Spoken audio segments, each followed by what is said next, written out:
You are watching Across Africa.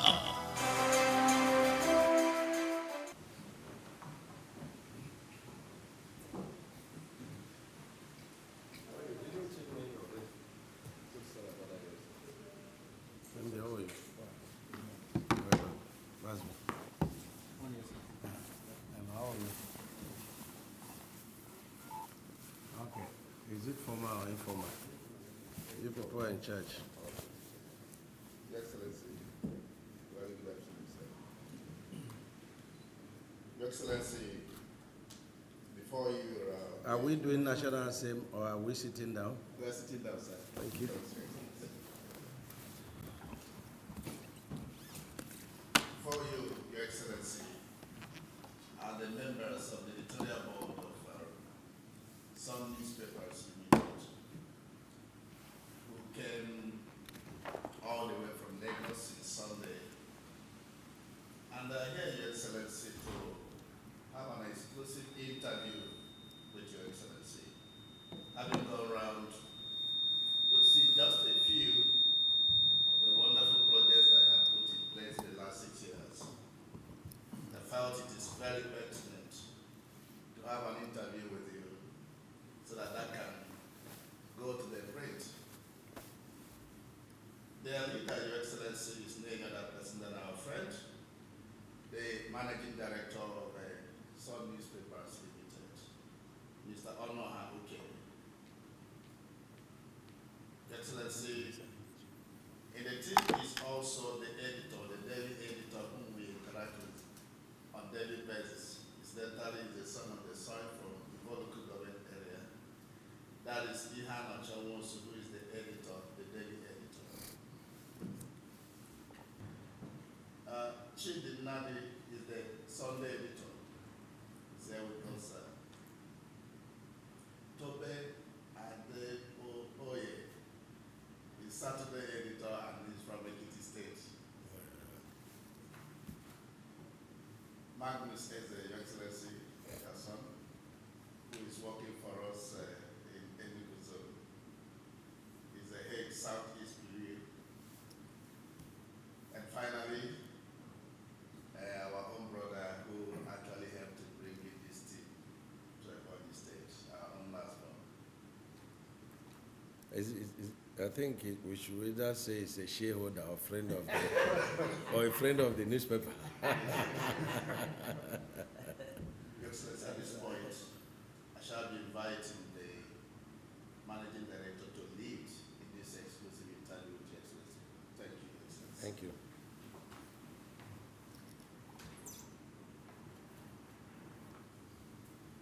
His Excellency, good afternoon. We are happy to have this audience with you.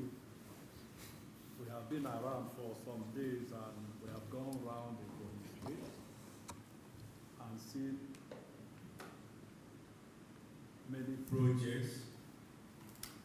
We have gone to the Communica Center, the shopping mall, the international market.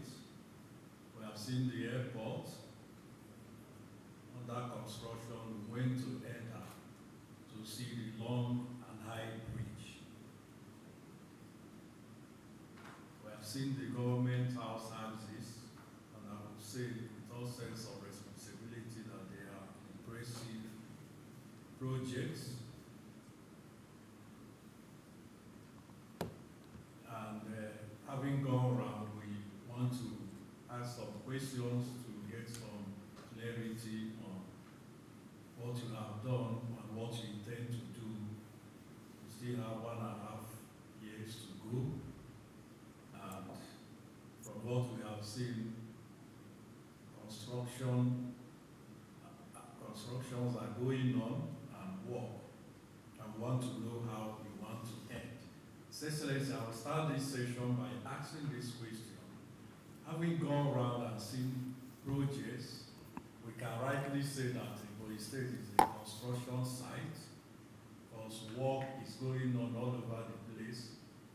And at a time when there is dwindling economy, we are wondering how you are able to finance these projects. So we want you to educate us on how this has come about at a time when allocation is low. You are embarking on ambitious and massive projects. His Excellency, how are you able to finance these projects? Thank you. The MD of Sun Newspapers, daily editor, Sunday editor, Saturday editor, my good friend and brother and fellow engineer, Lasbon, and my own brother, Magnus Eze of Enugu, Southeast man in charge of Sun Newspapers, and of course, the Africa TV Reality Network. Not forgetting my own commissioner for information and state orientation, and of course SA Media. Thank you very much. Let me first thank my very good friend and brother, His Excellency Senator Ojozo. Is the one that muted this idea. Say you've done so much, but you've said so little. Why don't you talk to some editors to come over and see what you've done? I said, okay, let me start with Sun Newspapers. And I said, Lasbon, you have to be on them to make sure they come. And I'm happy to have you here, and I'm sorry for the inconveniences. Of course, you ought to have flown out today, but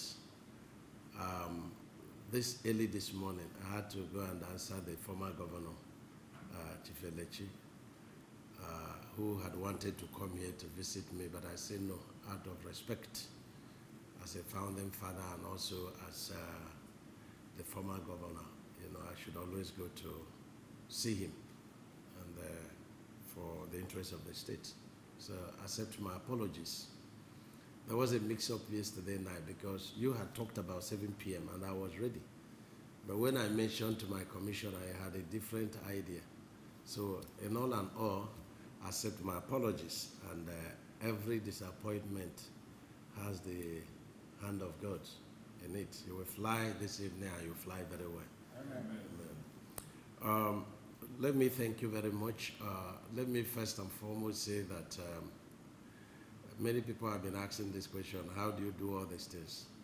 Let me first say that I'm not a politician, and I will never want to be a politician, and I have no regrets not wanting to be a politician. They ask, who are you? I say I'm a child of God, and I'm on a mission.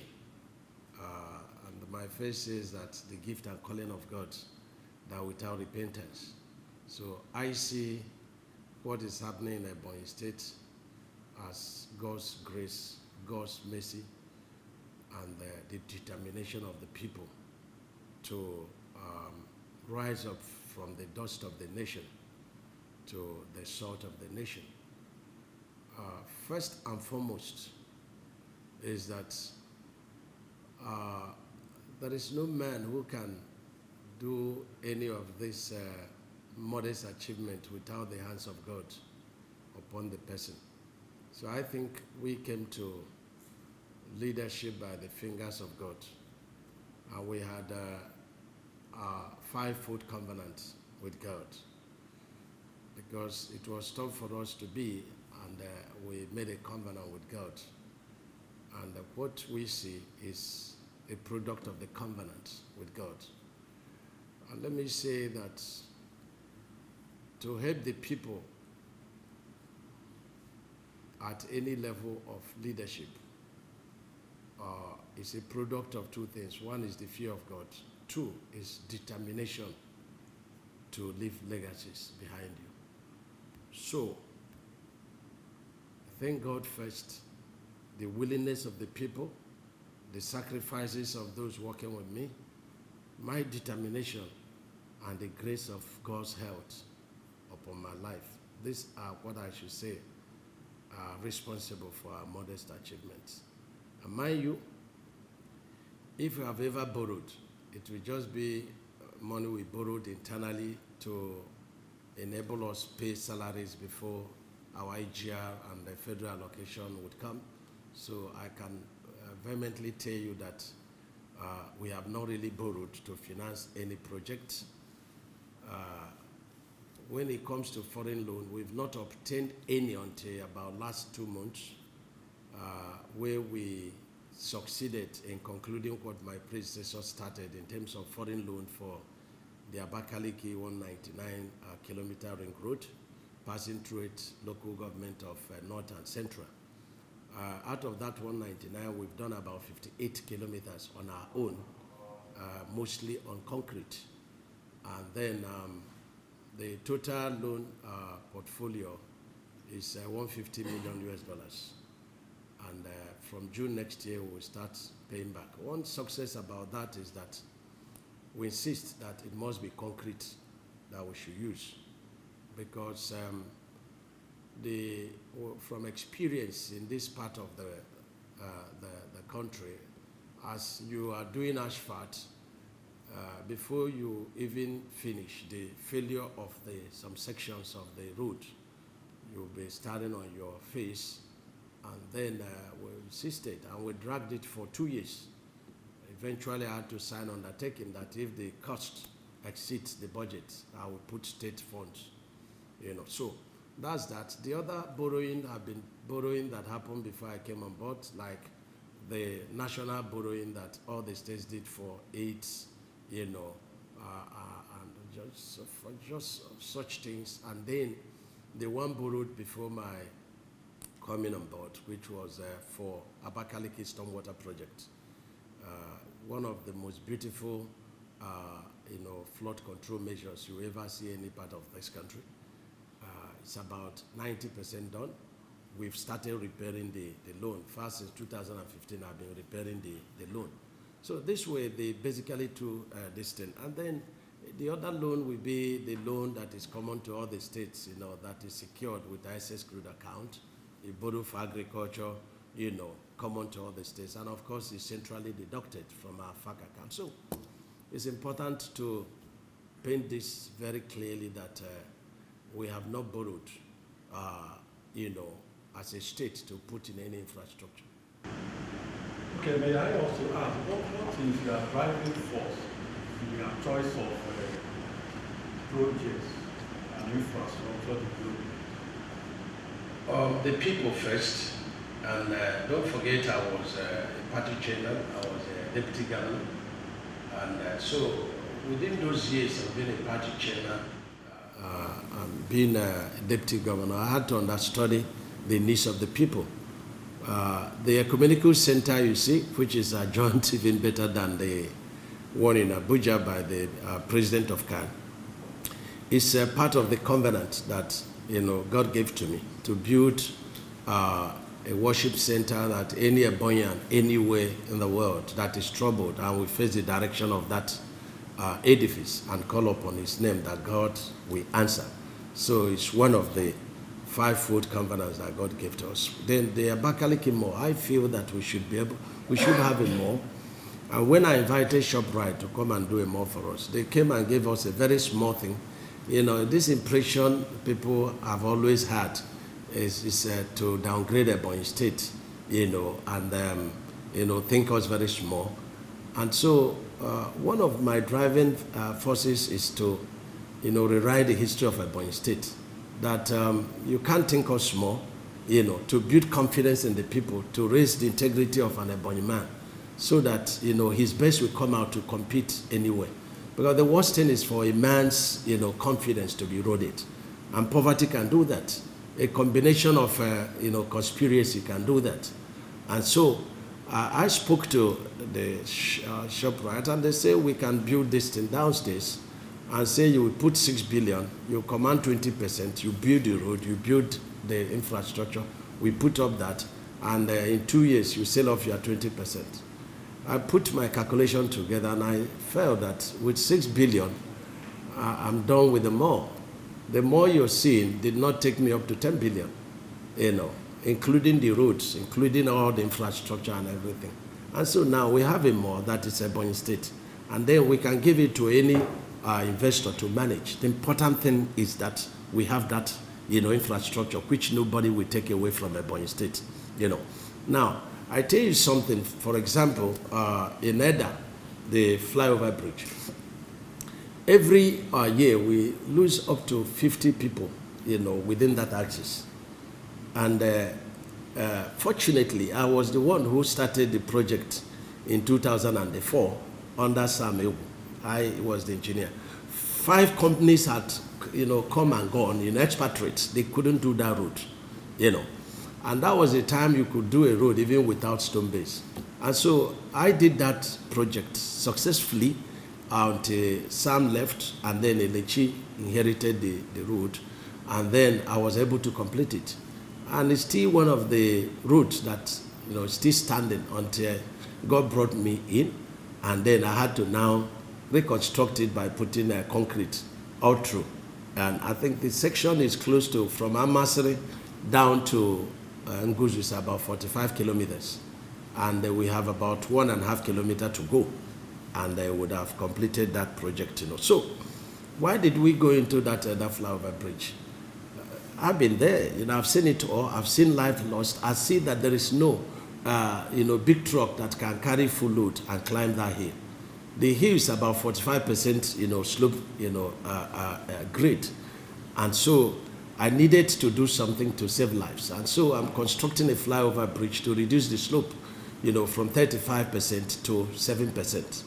And that's what we are doing. We're doing between 5 to 7%, which is the normal slope for bridges and flyover. So that's one of the reasons.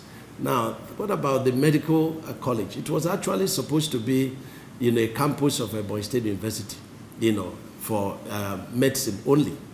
But when the registrar of medicine came, he said, no, this is beyond a campus of another university. Allow the Ebonyi State University to continue to partner with FETA through the hospital we gave to federal government to start that medical school, and then let this become the second medical University of Medical Sciences. That's what gave birth to that. But the idea is to cut down medical tourism, because in that hospital you have everything.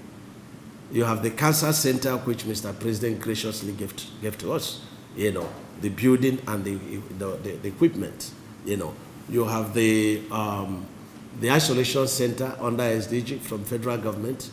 Then part of the structure of the kidney transplant and the part of the structure of the eye center are also, gift of the federal government. But beyond that, everything you see there is Ebonyi State government from scratch, and that is no more than 2 years' job. And so you have cancer center, you have the best eye center, you have artificial bed, you have the surgery, centers that you can stay, from outside the country and perform your surgery. So you have over six theaters, to perform surgery.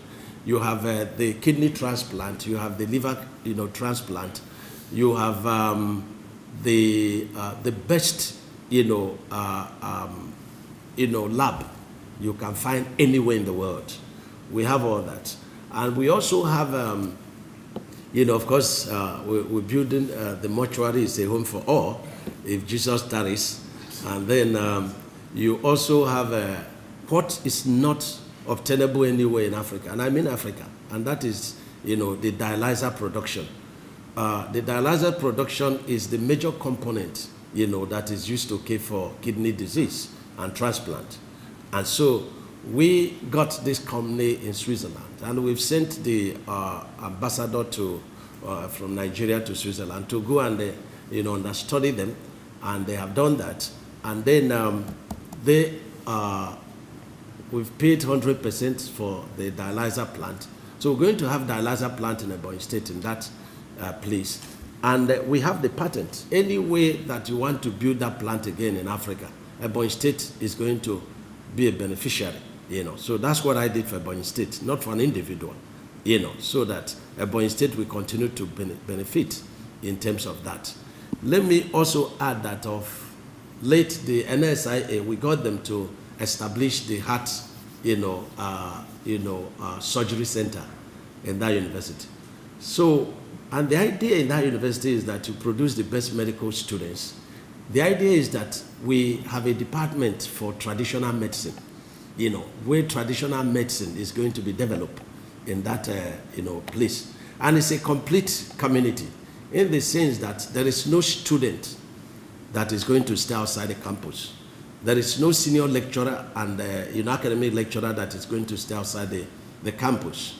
You have everything there. You have the cinema that is in Mecca Cinema Hall. You have the pool, which is for male and female. You have the field for the students. You have field for the primary school. You have field for the secondary school. You have field for the staff. It's a complete community of its own, and you have light there. Most of the street light is on solar. Going to have light 24 hours there, water non-stop. So it's going to be a complete this. And then, still on your question, the roads. The roads, they're the most important aspect of infrastructure in any developing economy. If anybody tells you anything, the person is not telling you the truth. It is not the development of the stomach infrastructure that is very important.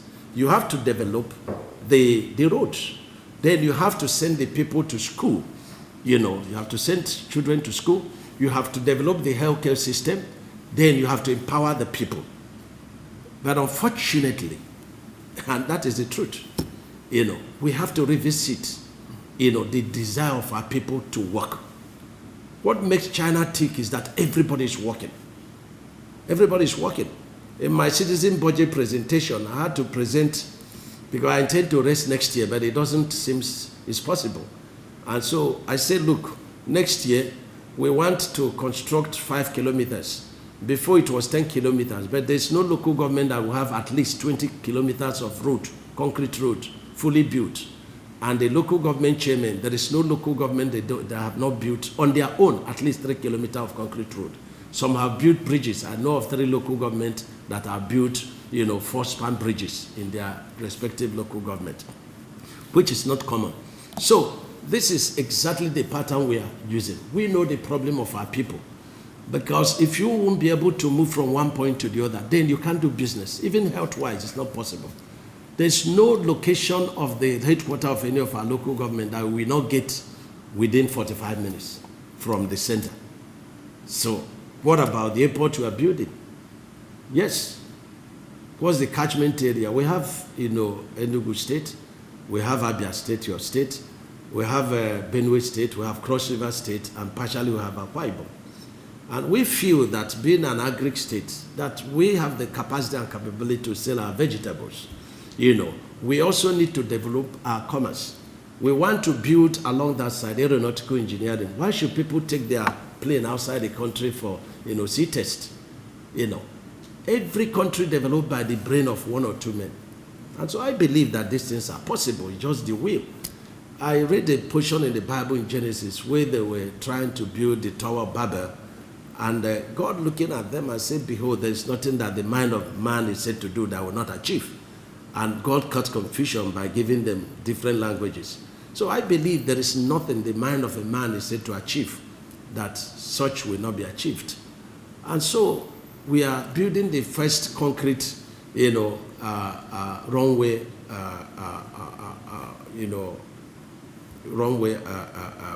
for plane. And we're happy doing that. It's over 14 inches thick. And we're happy that it's going to be, the terminal building is the largest anywhere you can find in this country. And we're happy doing that. Before the end of January, we would have been able to finish up to 2.2 kilometers. And so we'll be looking at about 1.3 kilometers next year. So we hopefully by the middle of May, we should be able to do our 7th celebration, that place, and this is a must. It will work. So these are the thoughts of some of these projects, with the input of the people, with my background of the needs of the people, and allowing people like the founding fathers, the Elders Council, the politicians, friends, to also make inputs. Okay, before my colleagues come in, let me ask this question. There is a contention between in road construction using bitumen and cement. You are an engineer, you educate us on that. And then there is this controversy about you using direct labor and some people believe that using direct labor is a conduit to take away money and all that. So would you educate us on bitumen and concrete, cement, and then the use of direct labor? Well, the use of direct labor, if it is a means of cutting away money and it is going to the people, so it's empowerment. That's the only thing I would say, because even if you walk on water, your enemies will say you are, blowing dust. But the important thing is that any project we conceive and we execute, take it to anywhere in this country, you will never get that cost. Our cost is like, 40%, 50%, and the quality is of utmost importance to us. I give you one example. We never had, liaison office or governor's lodge in Asokoro. What we have is in Maitama, and it's an eyesore. I'm not living there. And my worry is the next governor, suppose he doesn't have a house in Abuja, then there will be a disgrace for the state. So I bought a land, 350 million in 2016 at Asokoro. And we started building. My determination is to rewrite, the affairs of the state, and by making sure that whatever thing I lay my hands to do, we be the best in the committee of states. And so we are building the tallest, the biggest, and the most beautiful governor's lodge. And I have a pool, characteristics of me, at the last level. And the Abuja control people said, oh, stop. This is where governor will live. We want to test the integrity of this project. So they came, and they came with equipment I've never seen, and I commended them very highly. And they tested the integrity. Oh, it's like an X-ray thing that goes from the, last floor down to the foundation. And they finished, they gave us kudos that we should go ahead. So when people darken counsel without knowledge, it's very unfortunate, and they do not respond to every criticism. You only respond to the ones that will help you. When we started building flyover, the first flyover, there was petition to EFCC that it was a way to siphon money. That one, it was by contract. And EFCC came here and stayed for 3 months without my knowledge. And the one pillar point they were casting was what frightened the people they sent. And after 3 months, they took pictures and went back. Another thing that happened was similar petitions to ICPC, and they sent people to come and check what we were doing. And these people came, and they were biased. They were bought over. And they went and wrote stinker against us. And the boss, they're not the present chairman, he said, no, but this is inconsistent what I see on social media. So he came by himself. From Enugu, he took taxi. In Ebonyi State, he took keke. He was telling us this during the award they gave to us, And then, after going through with pictures, so he went back and asked them, is it the same place you visited? So they all knelt down and begged him. He said, now you have to go back with your money. And they go and they do what you ought to do. So the important thing is, if you say that direct labor is means of siphoning the money, siphoning it away, have you been able to evaluate any of the projects? Can any of these things be done if there is no prudence? So that's the important thing. That's the answer to that question. So it's foolishness. Because if some of the people that have went into opposition, were also a product of direct labor. They did direct labor. They should tell the world how much, I have gotten from them, why they were doing the direct labor. Because you give direct labor to, the stakeholders, to the ministries. And so how do you get back the kickback? You go and ask them to give you money from it, So it's the most dangerous thing to do. But it is, whether direct labor, it is contract, you don't make more than 10% profit in Ebonyi State. And I bet anybody that wants to try, let him come and take any of our flyover. You don't understand that our twin flyovers cost us less than, 1.3 billion. Twin flyovers, each one is not less than 500 meters length. Some are 700 meters length. Who can build that? And the Senate committee came with their equipment and they tested the flyover. You can ask them their comments. So that is what I can say about that. You asked me the other question about bitumen. You see, it's my patent. I will not review so much because you see, a lot of the expatriates that are staying with me, they are not staying in good faith. If the technology becomes very popular, they will not want to work in Ebonyi because the percentage of profit is very minimal. They say to me, you pay. You know, profit is very small, but you pay. Other place, profit very high, but no payment. So, if you want to know the difference, you can, pay me something. And then I'll be able to analyze it. And analyze it from the first principle. And you'll be very shocked. The important thing is that I'm using the little money we are getting, judiciously, and the roads are stable, that's what our people need. But I've never seen where anybody accuses us of corruption, And even if they do, it doesn't make any sense to me. The Bible says that by fear of the Lord, men depart from evil. And whatever thing you do, and that is very important, your legacy is for your children, is for your name, it's either is there or it is not there. Because I've seen people that have been occupied the highest position, they're still looking for money. Yes. So, but they have to ask whether there is a name attached to such positions. And I think the name is very important. The 199 kilometers is not passing through my own local government. But Ebonyi State is my local government, And if I use ASHFA to do it and it fails, my children will never have peace. My children will never have peace. They say your father took the money and ate the money, And so I'm very much conscious of my tomorrow, And even when I'm not feeling fine, I go around these projects. Strength will come. And that's what comes with old age. When you go around some of these projects, if they are durable and are working, then you become a happy person. And I think that is most important. This money will come and go, And at 70, at 80, our people are still struggling for money instead of struggling to right their wrongs with God. So that is what I can say, but I will not reveal the concrete technology to you, just like that.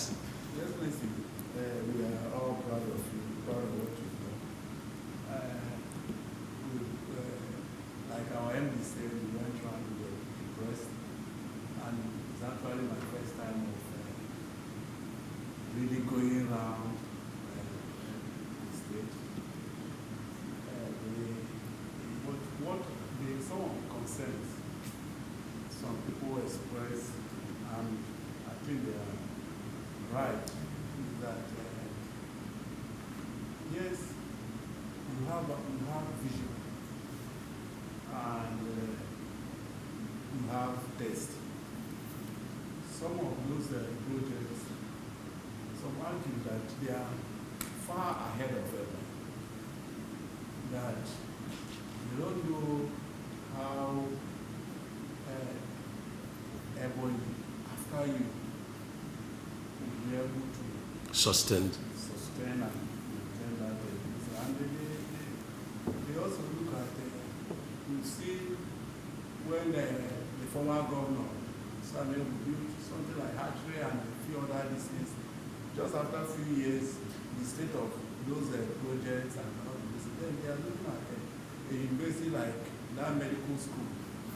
If you are not there, if somebody who does not have the kind of passion you have for education and for what you intended it to achieve, so how it will be. And I don't know how you react to such things, and we also look at this thing is coming, and we are building some of these mega projects at a point where we also have serious problem in Southeast. And incidentally, you are the chairman of Governors Forum. Insecurity threatening, is taking attention away from that, some of these good things that we are doing and all this. And wonders and this is time are you worried, and what do you think should be done, and why it has almost become difficult to live insecurity in the world in the Southeast?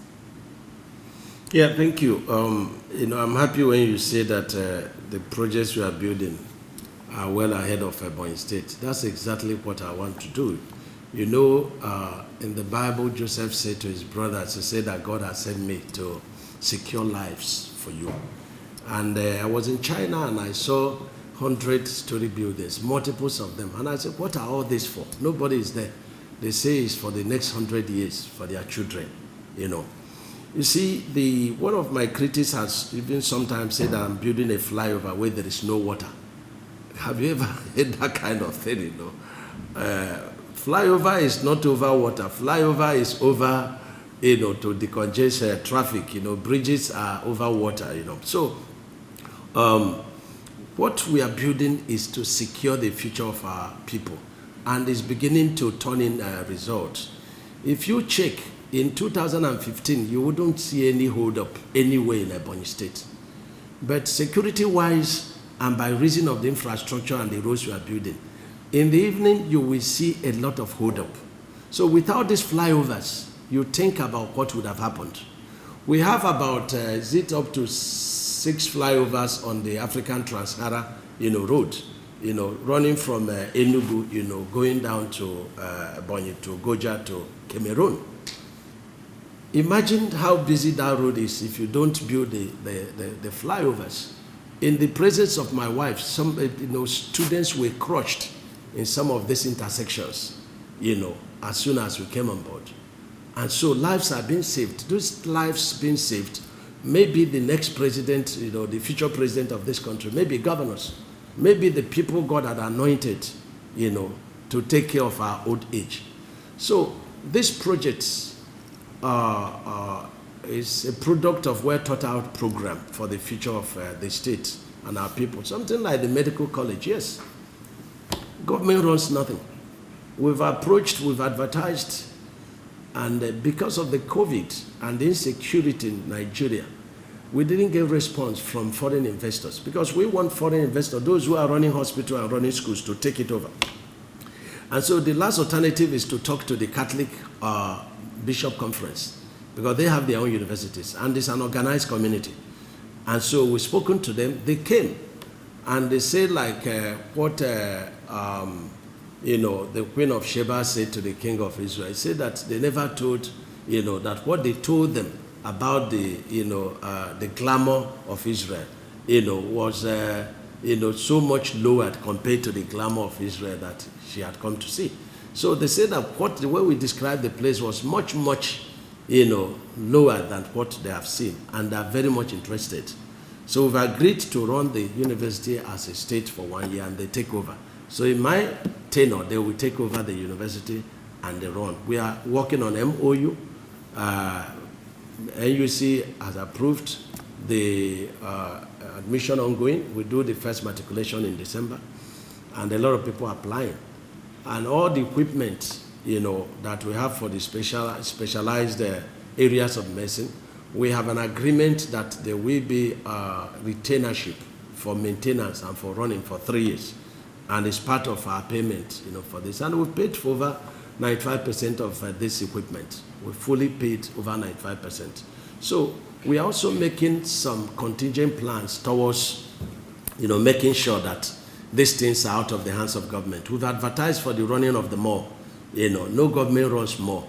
So we are processing the advertisement. Over 50 people have applied to run the mall. So this is important.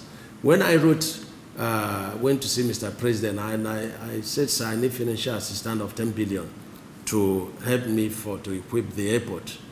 Some of my friends started to criticize me. Why are you not looking for Southeast? Why are you looking for Ebonyi? I've done a lot for Southeast as chairman of Southeast Governors Forum. You know, I went to see Mr. President alone, and I begged him for the Enugu International Airport, and he promised to do that. In Abuja rehabilitation, it was 5 billion, but he gave us 10 billion, you know, of course, the Minister of Aviation to do that. And so I said, I led that delegation, so I've done that. The second Niger bridge, when Kari, the chief of staff, was there, he was always in constant touch with me. And we made efforts to ensure that it is the national sovereign wealth fund, you know, authority now they call it, you know, that is, you know, funding the second Niger bridge. We have also, you know, done something, because when the Eastern, you know, railway corridor passing from Port Harcourt down to Maiduguri, Abakaliki was excluded, and Oka. I went to see Mr. President for that. So if you are building for, you know, the entire family, you have to also build for yourself. So there was nothing wrong in asking for that. About 5 other states had asked. Gombe had asked, I think Ekiti had asked, and KB has asked. So what is wrong in my action? You know, he's the father of all. I wish he can give me even more than that. He has not given, but I'm sure he will give. So we agreed that when we finish, we'll give it to the federal government to concession and to run. So just as we are entering there, the left-hand side of it is going to be aeronautical engineering, and the right-hand side is going to be, they call it medical economic, medical economic processing zone. You know, we've already gotten the approval. It's for them to finance it and start work. So this is what we are doing. So we want to leave most of our projects in the hands of private investors to work on that. You know, when we were building the Abakaliki-Afikpo road, which was impassable when we came 2015, Mr. President gave us go ahead, built and told it. But when we finished, we found out that the poverty level of our people was not encouraging for us to tow the road. So I came from private sector background, and I'm thinking about all this.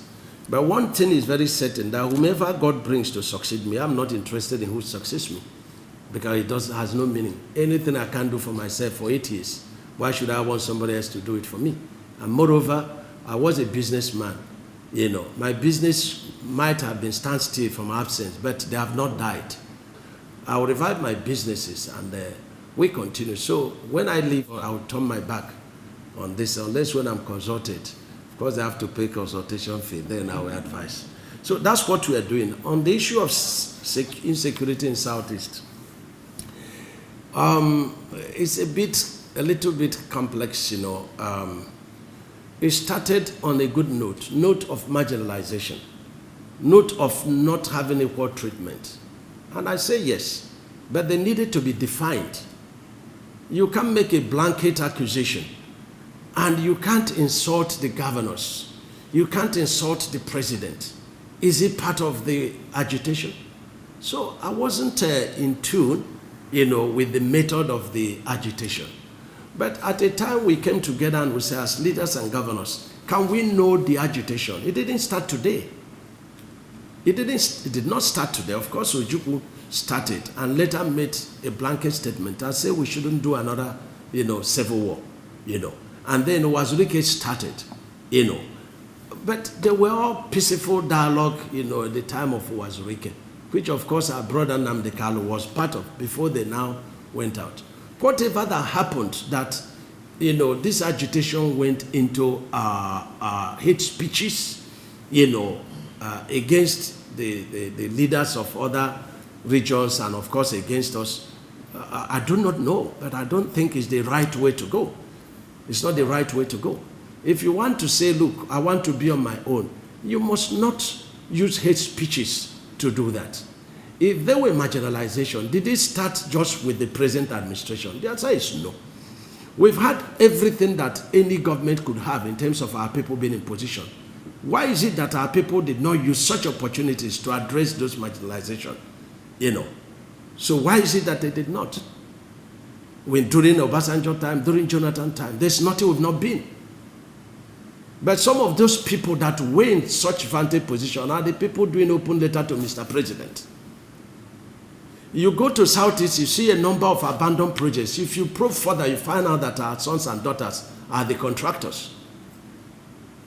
And so, when it comes to issue of marginalization, and Mr. President believes in this philosophy, that we should sit down. If our people are being shortchanged at the federal level when it comes to promotion, we stoutly say it open. Mr. President, this is not right. Because a lot of things happen in my government without my knowledge. Unless you bring it to my knowledge and I fail to address it, that's where you can hold it against me. And that's where we are. Our children, even in the book of Isaiah, God was saying to his children, he said, come, let us reason together. Bring your strong points that you may be justified. And that's our position. It is only when we go to the federal government, don't forget that federal government, had sent a delegation led by the defense minister to say, what is the problem? Bring your strong points that you may reason together. And that's where we are. We can't go into violence and say we want to be a nation of our own. That is not right. But unfortunate thing is that the matter has gone beyond IPOB. The kidnappers, the armed robbers, the cultists, they now get themselves recruited without the endorsement of IPOB. And you see the killings that are going on now are done by these armed robbers. There have always been armed robbers. Armed robbers are also everywhere. So they have found it easy to wear the toga of IPOB to commit their evil. And we're saying to IPOB, you need to redeem your name, whether proscribe or not proscribe, but redeem your name so that we now know these criminals and deal with them accordingly. Don't forget about people talking, some people are talking out of fear. Some people are talking for profiteering. Some people are talking for political benefit, But I don't talk about all these things. Because when God gives you leadership of any sort, God will demand, a return for it. I know that the way we are going about it is not the right way, Whether their brother Nnamdi Kanu is before court or not, I prefer that this violence should stop. I prefer that we be able to identify these people that are doing the killings. IPOB said they are not the one. But how do you redeem your name so that we can face these people squarely? And then will we work out political solution? I think there is a need for political solution. Ohanaeze has set up a committee that have gone ahead to articulate all the problems, marginalization, whatever thing.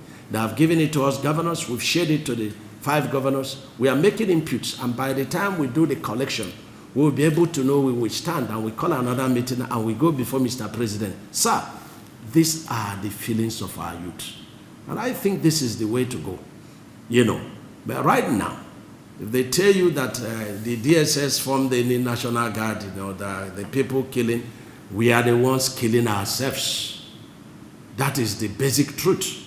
And anybody who wants to deceive himself or herself can go ahead. I'm not a politician. By the time, May 2023 pleases God, I will go back to my business. But while I'm on this seat, I owe our people the truth. I owe God the truth. I owe God the duty to see what we can do to bring peace in Southeast. I'm not looking for anything. That's the truth. So I'm not worried because this is a phase. I'm doing everything possible to bring peace, to bring understanding, to bring reasoning to our people. That the way we are going about is not the way to go about it. Let there be a collective effort. Let there be a collective, voices into one. And let the federal government say to us, go to hell. Then we come back and say, what do we need to do as a people? You don't shave a man's head in his absence. There has never been a time there was a referendum where all the Igbos came together and said, we want Biafra. So you may want Biafra, I don't want Biafra. But everybody should come together. Those who want Biafra, if the federal government say to us to hell, then they can have Biafra. Those who don't want Biafra, like in Ebonyi State, we don't want Biafra. Because when we were together, we were badly marginalized. We were good for house girls and house boys. And nobody is thinking not to do that. It could still repeat. Oh no, by your people, made us house boys and house girls. And we are afraid of going back to become house boys and house girls again. Allow us for self-determination, to come to the levels of other sister states. And then we can now could compete. But right now, we can't compete. We developed the economy of Anambra State and Enugu State. We developed the economy of Imo State and Abia State. Now the economies are booming. The IGRs are very good. But here we have no IGR. And we want to work hard to see if we can come up to have IGR, to have self-determination, to have infrastructure. And somebody is telling us no, that we need to go back, to Egypt, where we are neglected as such. We won't allow that. We want to continue with our self-determination, self-denial and sacrifices to leave the state to where it's supposed to be. This is the rising sun of Southeast and, of course, Nigeria. Your Excellency, let me join my Managing Director and Editor-in-Chief to commend you on what you have done in the Enugu State. We are really impressed. Before now, we are thinking that none of the Southeast states have done something tangible in the last 6 years. In fact, when this thing is discussed, people merely say, it appears that the man has tried. Because we have traversed the whole nation. What we have done here is only comparable to what we have seen in Akwa Ibom, Kano, and Rivers. Commend you. It's only that you are saying you're not a politician and after now you just retired. And all along we are saying that it is the turn of Southeast president. And that's what we have done. And we are trying to dash our home. I don't know where we are going to. Then let me now comment on some of your projects, even though my MD and the last speaker have said something there. They are a man who are very, very big. And I believe that in some of these projects, you must have done your feasibility study. Like we have seen the mall, we have seen the international market, that is really of international standard. Okay. So one begins to wonder whether this is not the implication. But I wouldn't know what is the population of the state. Because when you talk about market, you are looking at population. So you said you are going to put the mall into private hands. And I know that no investor will come to take over a facility where you have a substitute. Because some of those malls we saw at the international market are international standard too. That the local people will prefer stores in the international market than coming to the mall. In fact, the mall is very intimidating. It's only comparable to what I have seen in Malaysia, this Kuala Lumpur city center. So one begins to wonder whether the capacity will fill at the end of the day. I don't know whether you have investors who will take over all those stores and as well maintain the international market. Then again, when we got to Edda, we saw their bridge, very intimidating too. But when we made inquiries, they said the heavy duty machines belong to the state. Yeah. So one begins to wonder, at the completion of the project, what will happen to these heavy duty equipment? Then coming over to the David University, quite impressive. Again, the question is that you said the equity is state 100%, but you want to also give the private investors. The name is your name. So we wouldn't know whether it's backed by law or when your successor comes, you say that this one has taken this university to his village. At least let us train the men. Then another one, this one is not your state now, it's Southeast. You are the leader. The Southeast government for you are the leader as chairman. And you know that people have not been speaking in one voice really. And last time you tried to float a regional security outfit, it only took off partially in the body. We have not seen it in any of the states in the Southeast. And it's the To the point that even when you told us here that Goodlums have taken over of the pronouncements of High Court, one of you, the governor of Anambra State, said that he was sabotaged by his colleagues, that the insecurity in Anambra State was being supported by his colleagues. That to the extent that your last meeting he was not there. So we can throw more light on these issues. By sponging figures at Boyani. Yes. Well, I've not heard him say that because I called Soludo to ask him that this is what the governor said. And he said contrary to that, that the governor says that the governor is a gentleman. And he said this was just happening 2 days back because I wanted to respond to that. But what I had said in that social media is that this is a very critical time and that all leaders must avoid hard drug and alcohol, because for anybody to say that must be a product of hard drug and alcohol, you know, because I wouldn't know how Governor of Imo State will send these people to go and be killing people in Anambra State, or Governor of Ebonyi State will send people to go and be killing people in this. If there is anybody from Imo State that is causing violence, that person is, that the sofa is in Anambra, is an indigene of Anambra State. Just like Anambra people that are here, if they are causing insecurity, I cannot say that Anambra people are, people that are causing problem for me. They are my subjects, and I have to deal with them according to the law. So let me say that I never, saw Obiano said that. I never heard, Obiano said that. And when it comes to Ebubago, the last time we were in Enugu, it was agreed that all the states must have to inaugurate their Ebubago before the end of the year. The Abia had signed into law Ebubago. Abia has, in fact, these Ebubago are not new. We've all had our vigilante before now. But the Southeast leaders were looking for a common name and a common, joint action, so that what is happening in Imo will happen in Abia, so on and so forth. And then there will be collaboration. And then a very tiny center at Enugu that we coordinate. And of course, we have our tracking system there.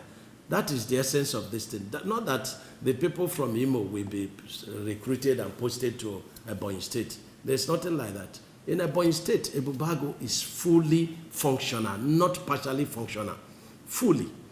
And this month we are going to launch it because we agreed to launch individually, and before end of January, we will do joint launching at. So we are working, and I don't want to talk about security, on pages of newspaper. But if you ask the security agencies, they will tell you the marvelous achievements the Ebubago people have done in Ebonyi State. So for me, they're working. We are speaking with one voice. It's the neighborhood watch in Ebonyi that was turned to Ebubago.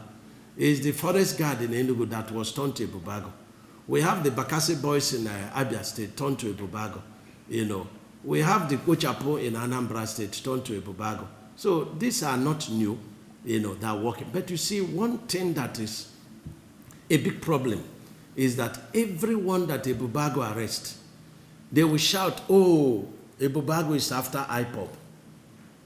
But this person may not be IPOB, but the moment he's a criminal and is into criminal activities and you arrest him to discipline him, oh, Omar is after IPOB.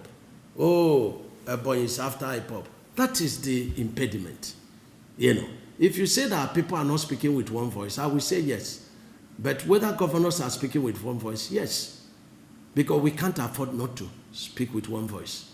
So Ebubago is working, and you have to know that Ebubago is also, a rebate, from the our vigilante that has been there and doing, a lot of good things. And of course, some opposition people are also afraid, oh, will it be used during election? But we're asking for, state police, So, and you are pushing it in a National Assembly. So is Ebubago not also something like state police? That we have their own commands and so on and so forth. So, but I tell you here that when you commit a crime and you're Ebubago, we have a law.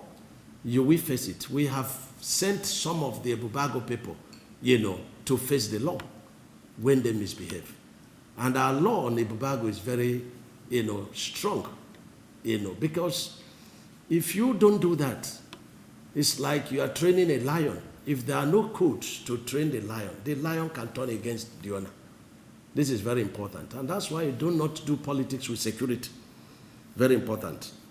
The one day my friend Wike called me, say, why is it that you name the university after yourself? I said, build your own now, name it after yourself. What's your problem? Is it to build it or is it the name? What is in a name? But the truth is that the name of that university now is called David Umahi Nweze, University of Medical Sciences. But that's not my intention. But my intention is that it shall answer King David. I don't know how many of you will change your names to David, And so anybody that is King David can benefit from that.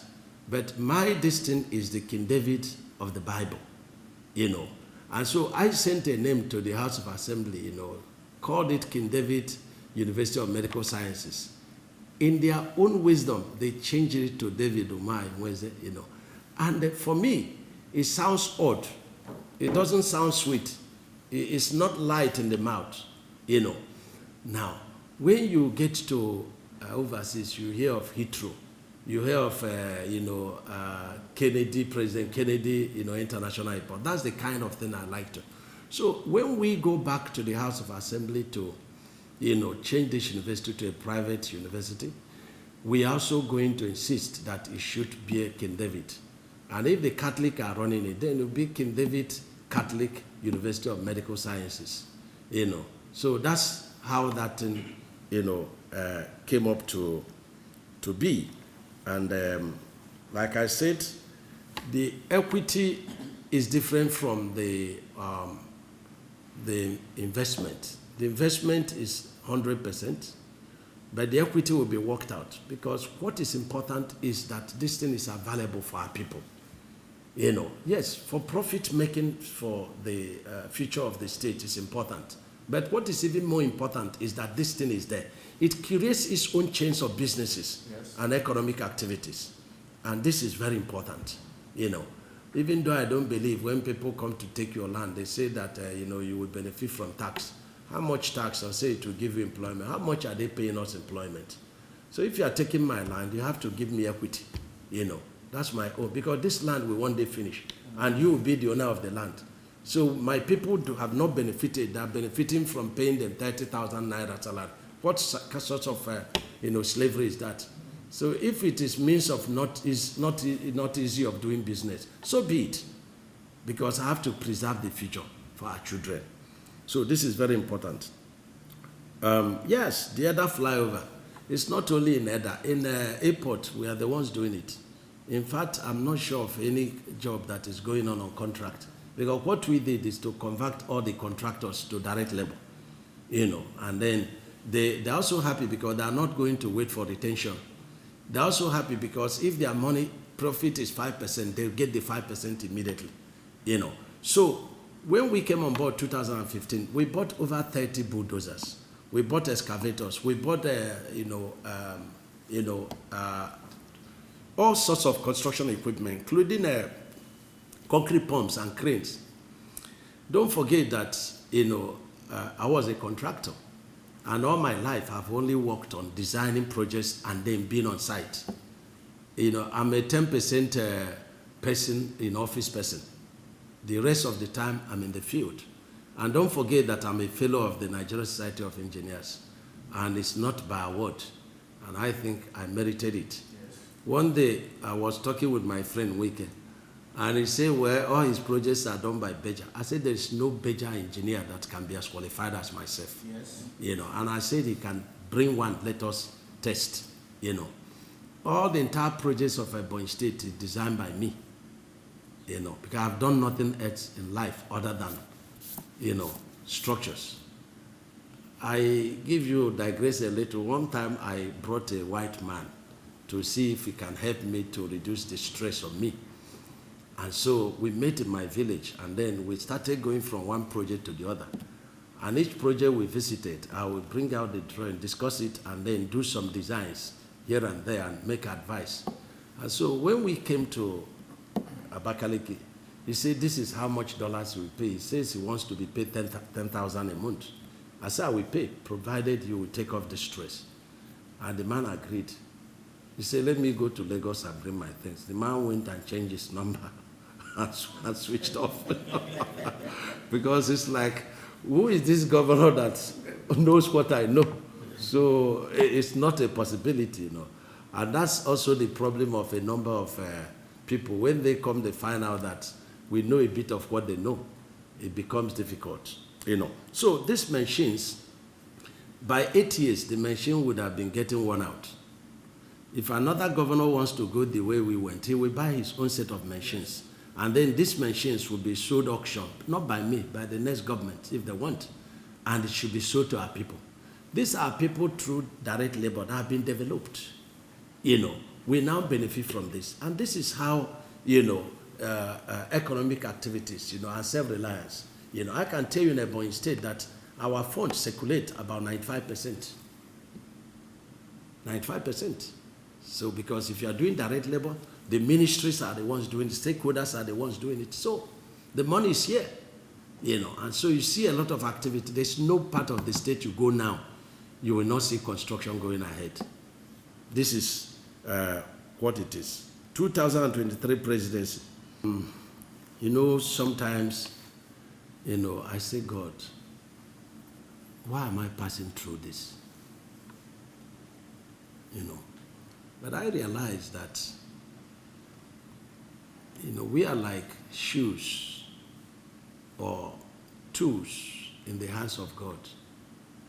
And no matter how you are using your hammer to strike an iron, the hammer should not say, why am I passing through this? Because you were bought, for this.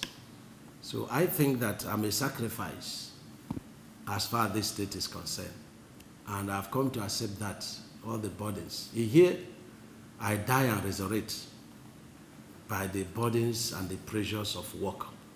It's quite very, very difficult, especially with the death of my commissioner for infrastructure and the death of my commissioner for housing. Very two key commissioners, that I didn't have this pressure when they were there. But to even I've advertised 10 times to get replacement, it's not quite easy. My works commissioner is doing quite a lot, but not enough. So, I think that for anybody who wants to be the president of Nigeria 2023, it should be the calling of God. It shouldn't just be a made desire. It shouldn't be a made desire. And I feel so sad, when you have people that want to be president and then you check the antecedents, you find nothing. Or you find, people that are eating the cake of the society. They won't be able to say this is what they achieved in their previous assignment. I find it so funny in this country. I find it funny. I thought that with the challenges we have in this country, economic challenges, security challenges, that people should be begged, please, can you come and do this job? Not me. I thought that it is something that God will be calling a man to come and do it. And the man will say, sir, God, if your spirit doesn't go with me, please don't send me.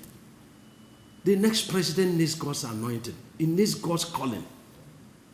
Otherwise, this country will collapse on his face. And I don't think we need pure politicians. This country needed to be fixed, and then politicians could be called to continue. This country needs, very high level of patriotism at this time around. It's very important. It's not just about leadership. You need the fingers of God. We are sitting on a keg of gunpowder. We need patriotism from the leaders. We need commitment from the people. It's not about the President Buhari. He doesn't know what we are doing here. And what we are doing here matters a lot to the lives of the people. Even governors criticize the president. What have you done with the little money you have collected? Yes, federal government collects 52%. State governors collect 48%. Can we be held accountable to that 48%? Let it be that federal government has squandered their own. But before criticizing federal government, what have you done with your 48%? There are some of our, state houses that you will see pothole right from the major road down to our district. And we are doing open letter to the president. We are criticizing the president. The security of our state is in our hand. You say you don't have an army, you don't have this and have that. What have you done with the people to curtail this insecurity? This very high level of insecurity is the product of neglect in the past. It didn't start with Buhari, it didn't start with General, it didn't start with Obasanjo. We should all be blamed for this. This is the truth. So, presidency is not something somebody will jump. But if God puts the burden, I'm just like an instrument in the hand of God.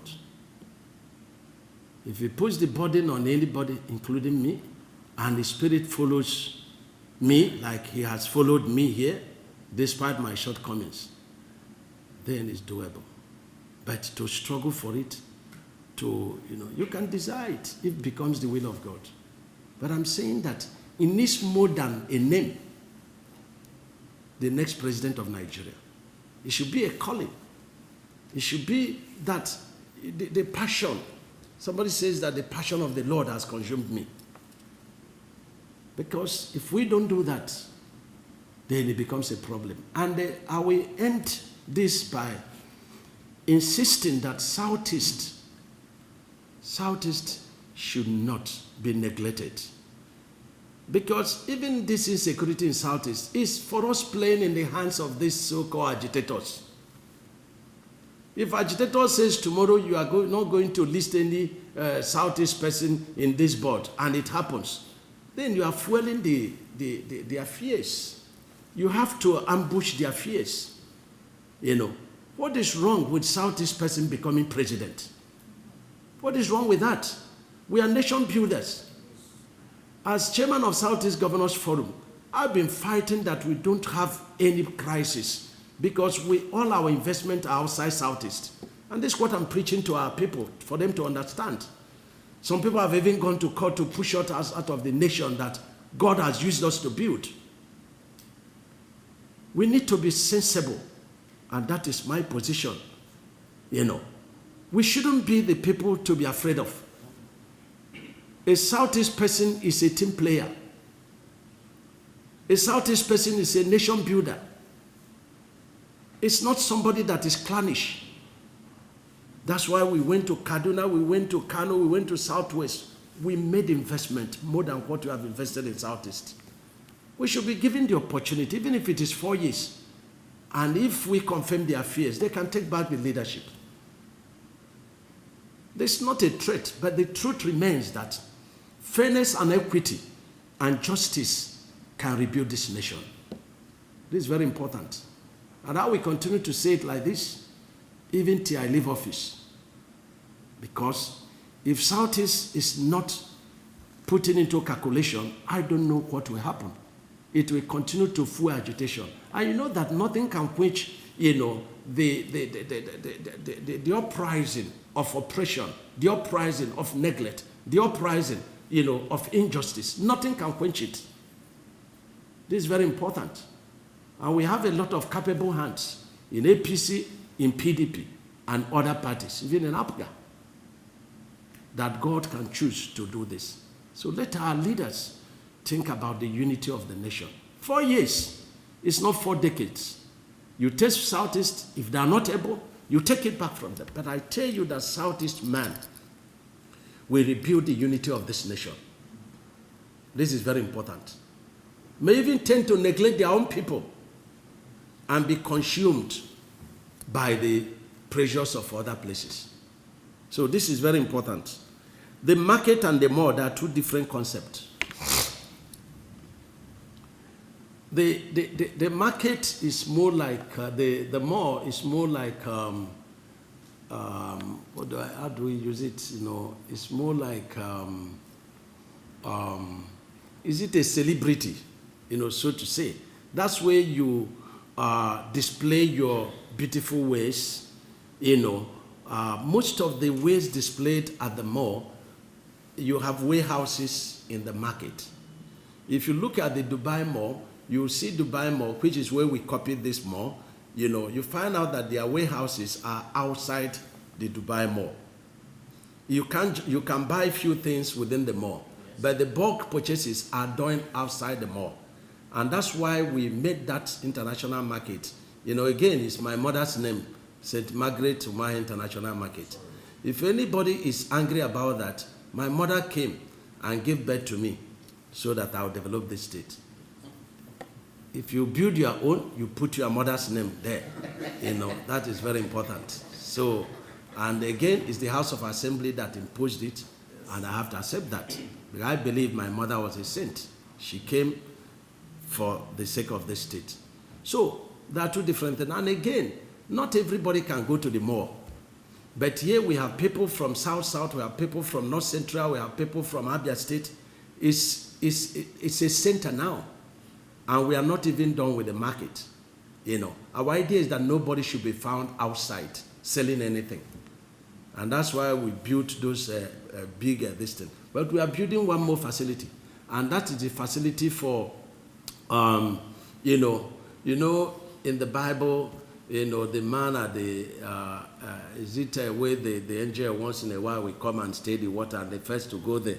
And when Christ got there, and the lame man, you know, he said, what do you want me to do for you? He said, each time that I want to go in, that people will push me, say, what do you want me to do for you? So we are building something like that, so that if you don't have money to hire this thing, then you'll be the first to come inside the facility we are going to build. Nobody will charge you any money, but nobody will own any particular, you know, space there.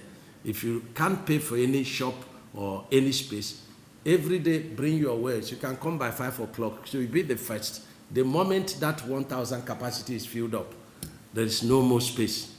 So you have to go elsewhere. So we also taking into consideration those who cannot afford either the mall or the international market spaces and shops. You know, that's what we are doing. And when I went to do shopping for the state, all these things you're seeing here, there are direct purchases from China, you know, from Malaysia, from Turkey, and from this thing.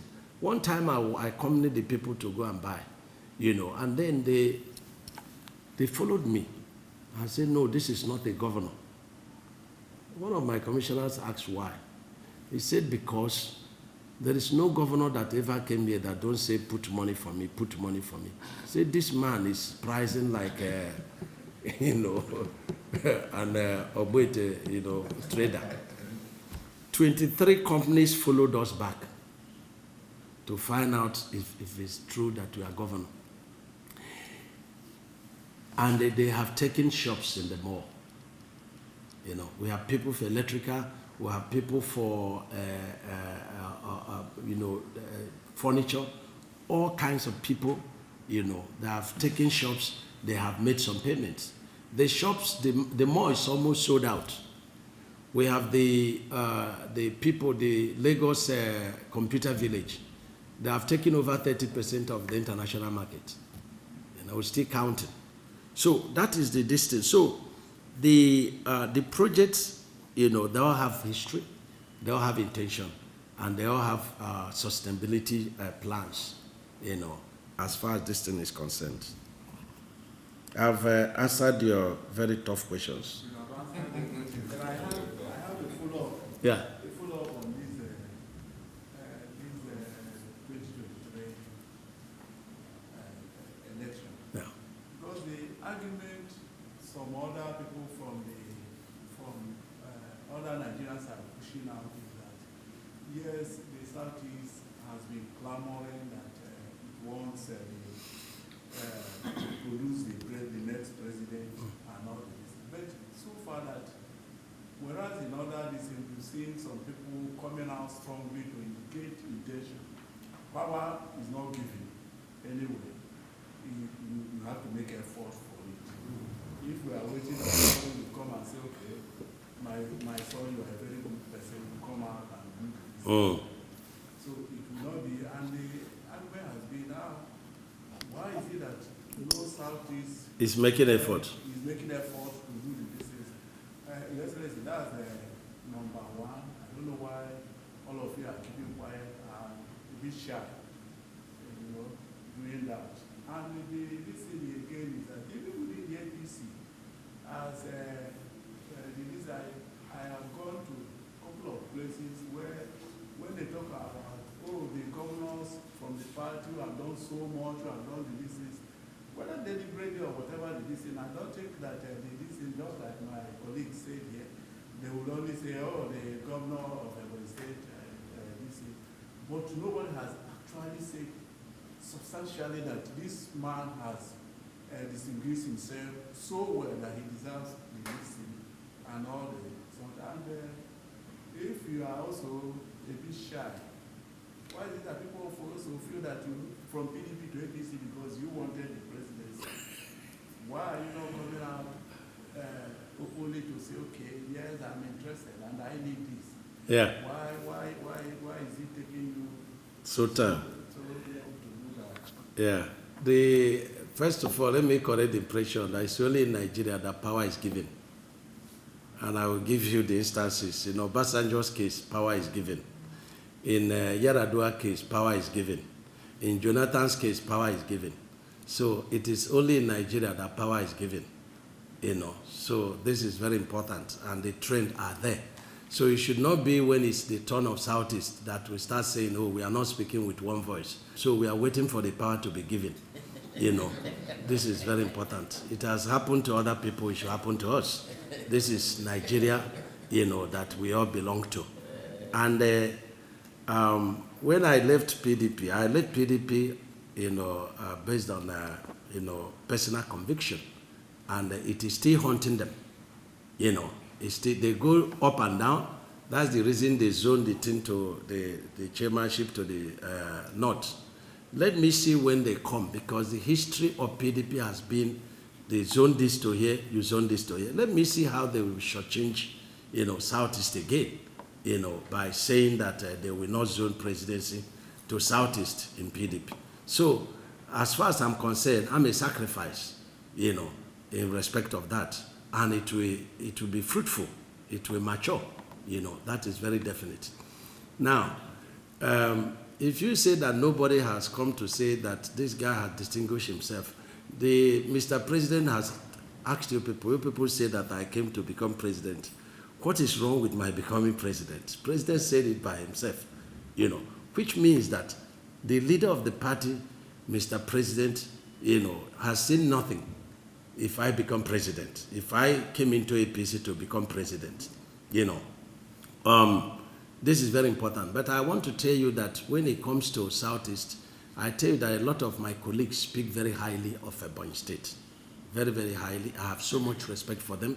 They have so much respect for me. But you see, it is very wrong for any governor, of APC to start saying, well, this thing must come here. We have a leader. We have the president. And that has been the discipline in party politics, It's either for the president, like here, I've not allowed people to start saying, I declare, I do this, Let us do small, governance for the people. Let's do small project for the people. At the right time, then you will now see people, the space will be open. But why do we need to do politics from the time we end the election? We start the politics. So I believe strongly, even though I criticized my brothers in PDP during the last convention of PDP, if other people from the north are coming with trailers and this thing and saying that they are contesting for presidency, for what it takes, you should have had 2 or 3 people to raise placards, knowing fully well that, power is not negotiable in Nigeria, that you still be forgiven. But at least it shows the evidence that our hearts are there and that we are willing, So if, when I went to Jigawa, on Peace Talk, you saw a lot of northern youths, with placards and saying that this is their hope for 2023. So if APC this thing happens, you will see some people that we have, billboards and say that this. So it does not show that whether we want it or not, people will want it on our behalf, and it will come to pass. So power is non-negotiable in Nigeria. Power is given. No, Obasanjo came from prison. Their people didn't want him. So when they say our people are not speaking with one voice, please, we don't need to speak with one voice. We need many voices like other people so that the power will be given to us. Yes. When we speak with one voice, that's when you should be afraid of us, because we'll be producing a president of our own, But when we speak with many voices, it means that when the power is given, as it's always given, then it means that we produce president, from Southeast, but for Nigeria. Your Excellency, I'd like to also join my MD Editor-in-Chief and my colleagues to also express, to commend you on this project that we have seen. I was in Ebonyi State some years ago. I think you were the deputy governor then. Okay. By the time I came in on Sunday and I saw these things, I was actually lost. I almost lost. I couldn't find my way personally. So I was talking with your commissioner that His Excellency should invite other governors and both the southern governors from here, so that some of these our governors will also know what to do beyond speaking English and other things. So, Your Excellency, my worry is that there are so many projects that are ongoing, and we're also told that there are some that are not even commenced that you are still going to do, and you don't have all the time left. What are the projects ongoing? I have only the airport. Yes, and they said there was some roads that we saw. That's 65 kilometers. Some 5 kilometers local government, so that you were still planning to do. Yes. Now, are you not? How are we sure that all these projects are going to be completed before you leave office? Because we have projects all over Nigeria, abandoned projects. The important thing is that there is no project of the previous administration I have not completed. Then we take it from the Kindeve University. Before the March next year, all the small bungalows you see going on, would have been completed. But of course, you know that in the university, projects are, perpetually ongoing. Yes. The important thing is that we have the hospital, we have the university, we have residential, so they're ongoing. So the one you should worry about is the airport. But the airport, will we do the 7th anniversary at the airport? Because the airport is 3.4 kilometers, then 2 kilometers, extensions. And the 3.4 is where you have the concrete distance. And I'm saying by December, we would have done about 2.4 kilometers, leaving only 1 kilometer. We have also paid up to 50% of the equipment. The completion is there, and asking us to come and do factory tests. So there is no project that is there. You should be worried about the stadium that I'm just starting. The stadium that is bigger than the stadium in Abuja that I'm starting. As I'm talking to you now, the construction has just commenced. Will I finish it? I don't know. But I would have done 90% of the job because I will hand over, at that stadium. So now you have 2 more flyovers to do. How long does it take me to do flyover? Between 6 and 9 months. With the money come, yes. I'm a very good manager of money. Every month I specify they say, you can never see any of my project from 2015 that stopped because of funding. So the 65 kilometer of road, I have a trick on what to do. All the stakeholders in each local government, we choose the 5 kilometer. They will now choose their contractor. Then I will choose the supervisors, the traditional rulers and the youths. They will supervise them. The failure of them, they will hold them responsible. So that's what will happen, And the cost of my project is about 150 million per kilometer, concrete road, And so you have 750 million per this. And of course, stakeholders, and I said, do you want this 750 million to go and share in your local government, or you want this 5 kilometer? They said they want the 5 kilometer. I said, okay, if I'm doing this, I will not be sharing money. If I'm sharing money, I will not be doing this. They say, no, we want you to do this. But they will do it by themselves, So there will be if the they will be abandoned project to be abandoned in the hands of stakeholders because the money would have been made available to them. Okay, His Excellency, how the sit at home in Southeast is causing a lot of economic crisis. You know, two questions. Why is it impossible for the Southeast governors to address the matter?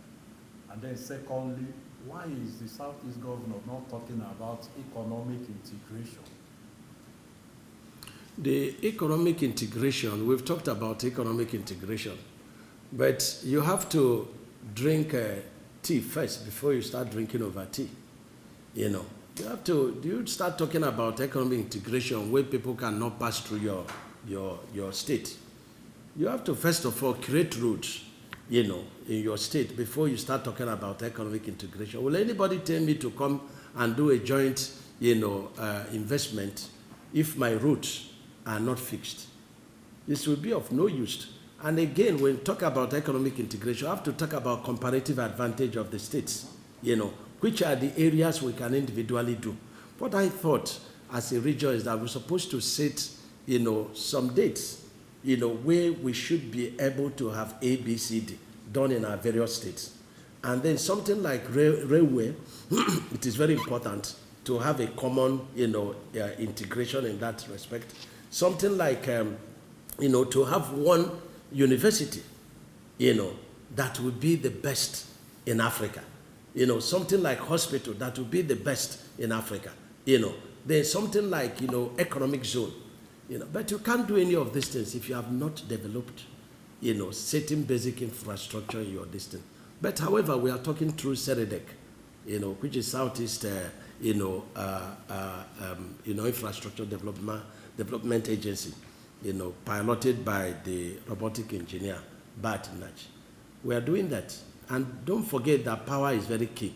We are working with him, we are working with federal government, we're working with Niger Delta Power Holding, which of course all the states are shareholders, you know, in terms of that. Sit at home. The worst thing that has happened to Southeast. People are not obeying sit at home out of compliance or sympathy to IPOB. I've said it severally, and I continue to tell IPOB that the show has been taken off your feet. Nobody is obeying you. They are being afraid. If you know how you go now and say that, yes, Monday sit at home, Tuesday, if you come out anyway, you will lose your life.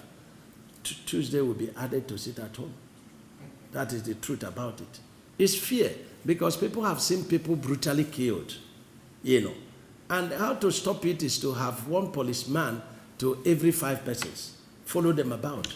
That's the only way. And so how to solve this problem is to continue to talk to our people and to continue to talk to IPOB. You know, let us know which coin belongs to Jesus and which one belongs to Caesar, so that we can deal decisively with the Caesar's, you know, people. Because IPOB has been shouting, we didn't order for sit at home, we didn't ask people to be killed. They even sent me some videos of where they are also after those who are after us, you know. So this is the issue. If IPOB is able to regulate themselves, then the governors will have a teeth to bite. Because before the IPOB came on board, you know, we didn't have these killings. We didn't have the killings. And they don't ever believe anybody that say the armies are the people coming to the... These people are helping to protect us from these criminals, you know. So this is the truth. And, you know, it is very easy to criticize. The job is very easy when you are not the one doing it, you know.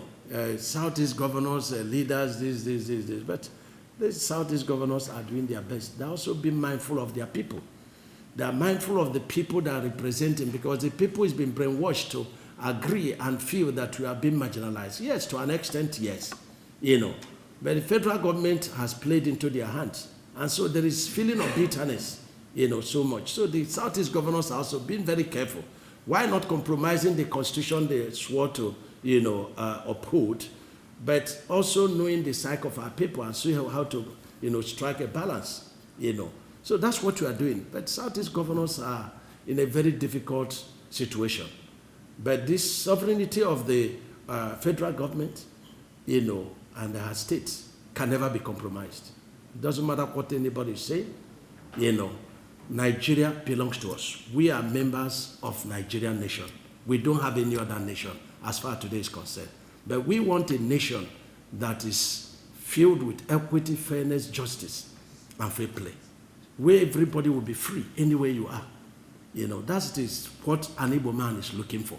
Igbo man doesn't want to, secede, because we have 90% of our investment outside Igbo land. But you can't, because of that, we are being treated anyhow. The next question is, Mr. President, is he the one marginalizing you people? Mr. President has a good heart. Criticize me anyway. If you go close to the man, you find out that this is a man that has been imprisoned by his own integrity.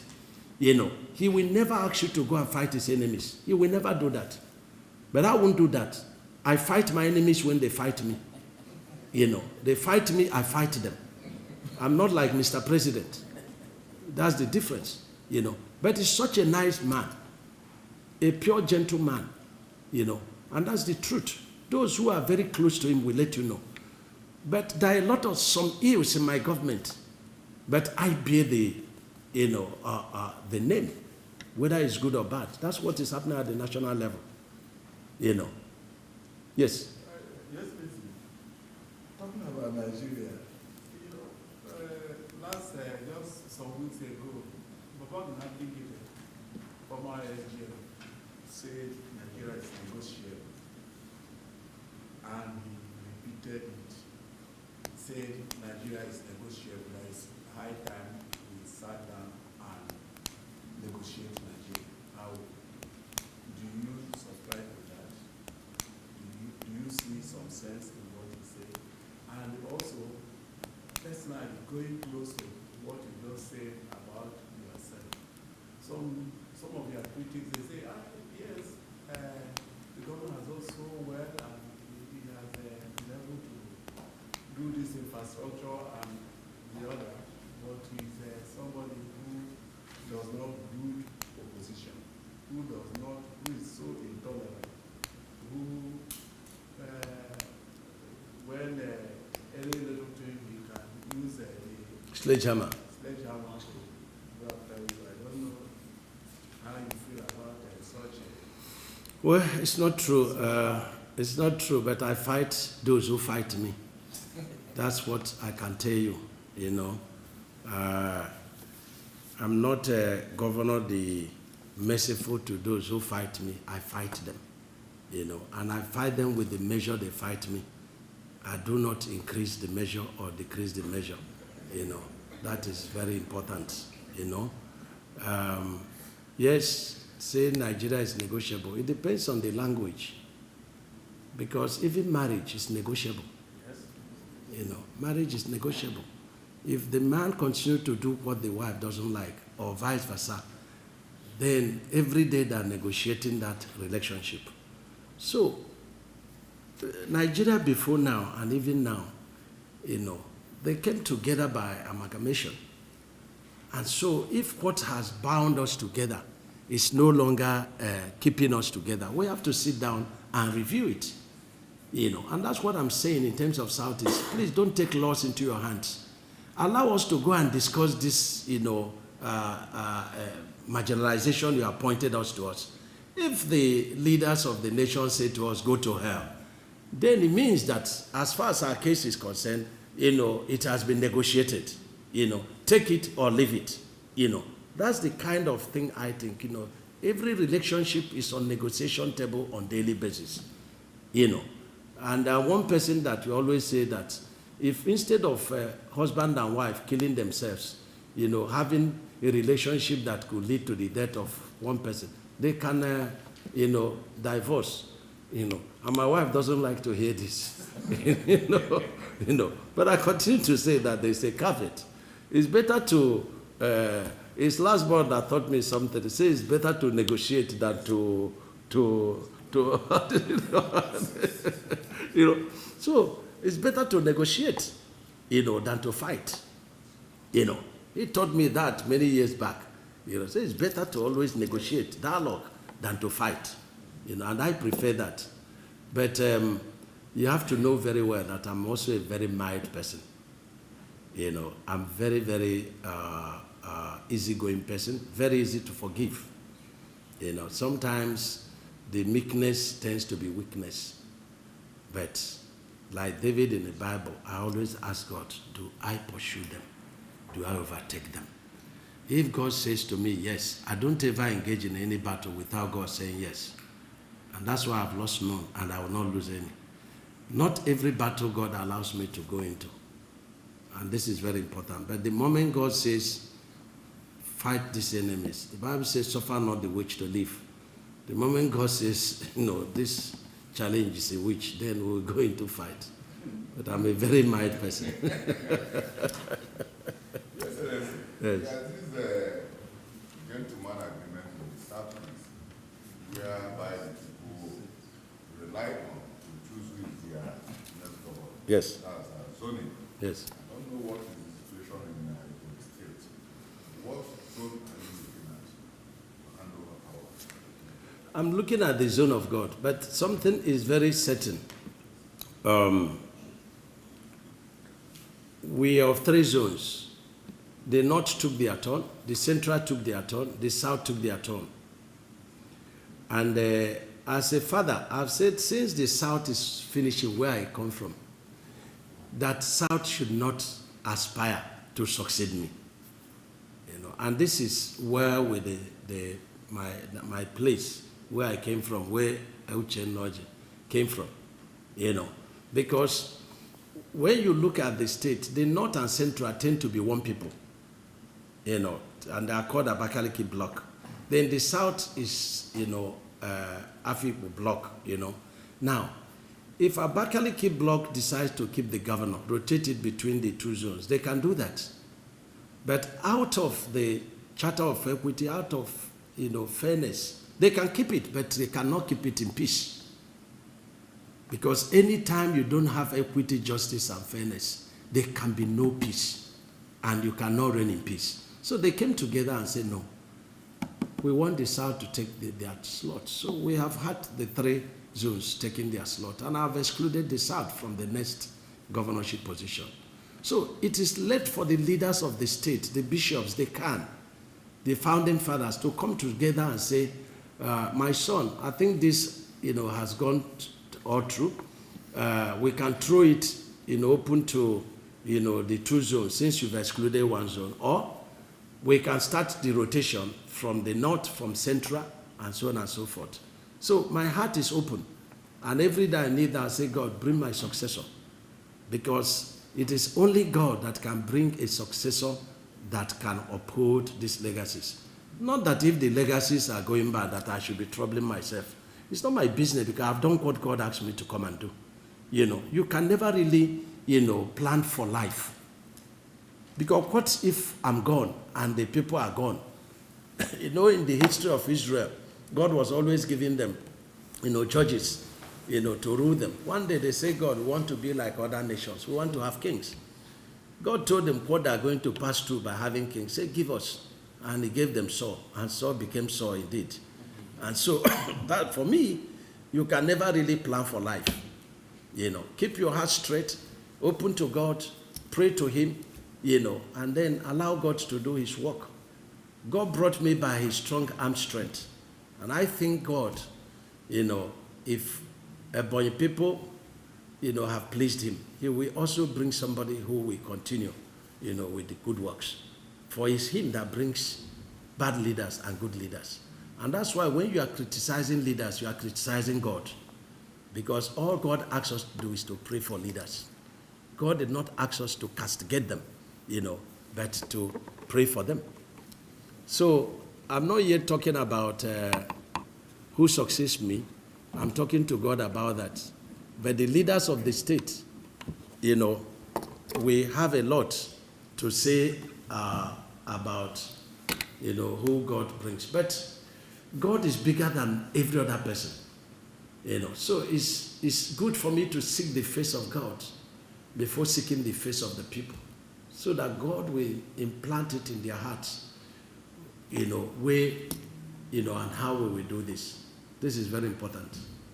Okay, Mr. Governor, as Governor, what makes you sad and what makes you happy?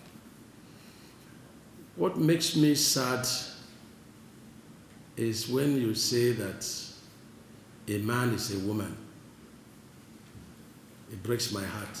I love constructive criticism. And through constructive criticism, I had done quite a lot. Like when people send messages to me about where children were, swimming to go to school. That was very good for me. So I had to go and fix the bridges and the roads over there. What makes me happy is to turn a politician in Ebonyi State to, a businessman or woman doing something with his hands or her hands. That's what makes me happy. I feel happy when I go out and see these projects. I see the trees I planted in my own presence. The trees are growing. I feel so happy. Excellency. Excellency, thank you. We are almost at the tail end.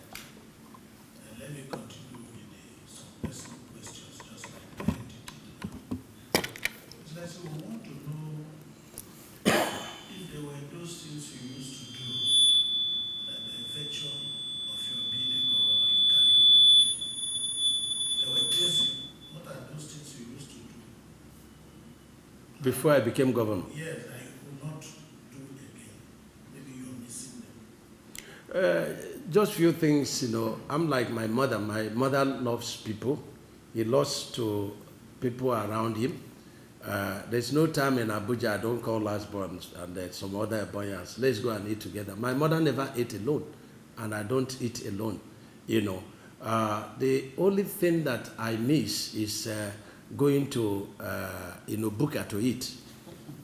That's the only thing I think I miss.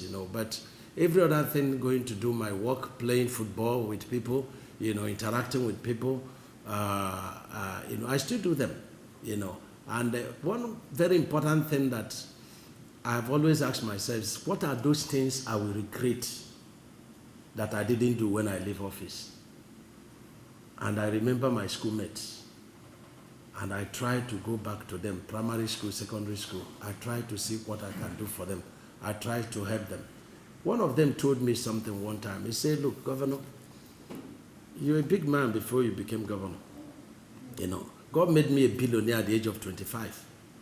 And that is story for another day, And I lost that money, at the age of 26 to Forum Investment. Some of you that knew that, I lost, 10 million naira at that time that, dollar and, naira was almost 1 to 40 or thereabout. So he said to me, if you don't help us now, when you finish and much, much later we all be old, we get back home and you will see our sorry state and you see your splendor and you start regretting, say, oh, if I had helped these people, maybe they wouldn't have been, in this kind of state they are now. Maybe would have all been enjoying. And at that situation, it would be pretentious, love. There will be so much envy and jealous, And so I try to look back and see what I can do for them, But I hate lazy people. Whether you're a man or a woman, I hate laziness. I hate lying. I hate cheating, And I think these are the ingredients of politics. And that's why I'm not a politician, So that's it. Just before we end this, closely related, are there things you have done before that if you have opportunity to revisit, you could do differently? Very good question. Are there things I have done before?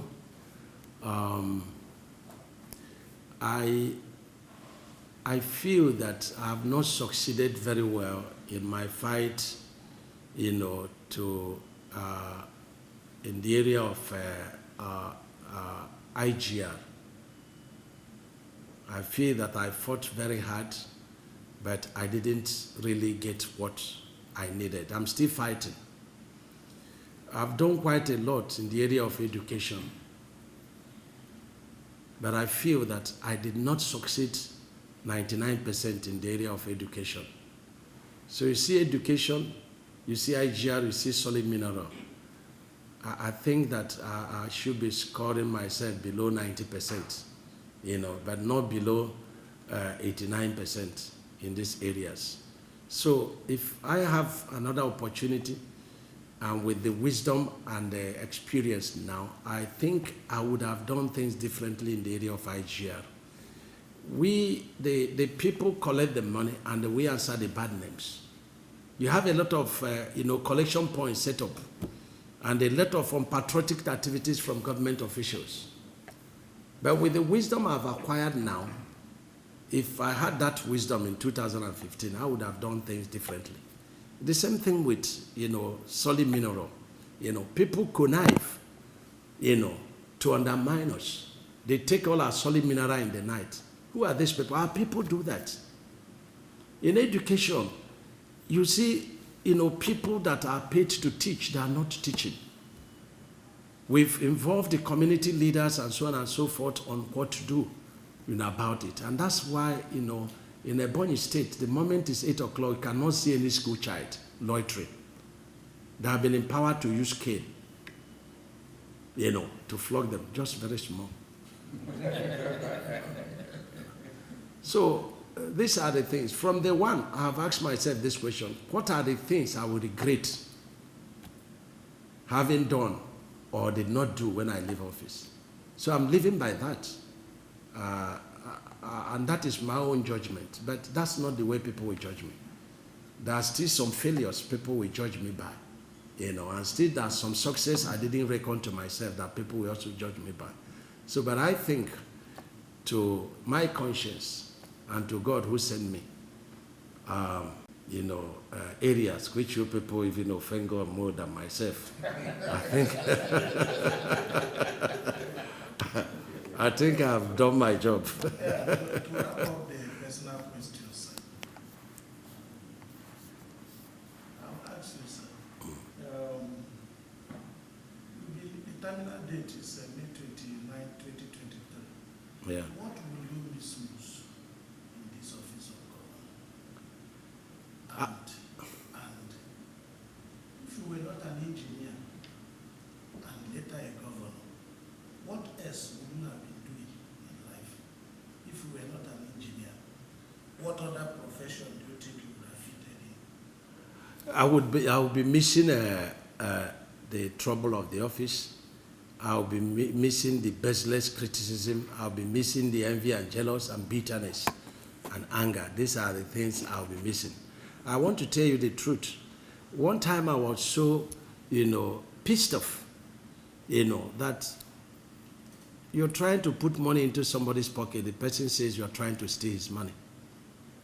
Then two people, changed my psyche, about that. It was a tap at your brother that he says to me, there is no good leader who is committed to the people that never wanted to quit midway. He said that to me. And then David, the owner of the Reverend Dr. David, the owner of Ogbe, yes. He came and told me one story. He said that during the NSAS conference, he said that when you're a leader and God has brought you to lead the people out of bondage, you have to fight the enemies of the people and you have to fight the people. And he told me Moses, that Moses was called by God himself to lead his people out of bondage.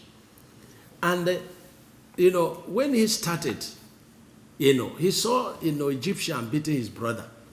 And he helped, and the Egyptian was killed. And then his brother turned and said, who made you a ruler over us? And Moses was afraid, and he flew, So, he had to, somebody called to help. He came, he helped you. But to turn around, he started to accuse him. So he flew, So this is the truth about leadership. And off record, sometimes I pray God, I say, God, let the army take over so that I can go home and rest. Because sometimes you ask yourself, what is all this? What is all this? But when I heard all these stories and God also told me, say, look, I called you for this purpose, and you can't dictate for me. So I was a bit encouraged, So it's a very, tough ever see anywhere in this country. Now, one day I sat, and I was very angry. I'm a very competitive person. I was competitive in primary school, secondary school, university. So you can't be my mate and you come to tell me that I'm nothing because of where I came from. I don't accept that. So one day I sat down and said, I want to punish people that are neglecting a boy. May the soul of Mweze rest in peace. Say, how do you do it? I said, I want to design a complex bridge that anybody that comes to this point must stop and ask the way to proceed. And so I started sketching. When I finished, it was difficult for them to build. I said, we will build it. And then we started. We brought the Chinese people.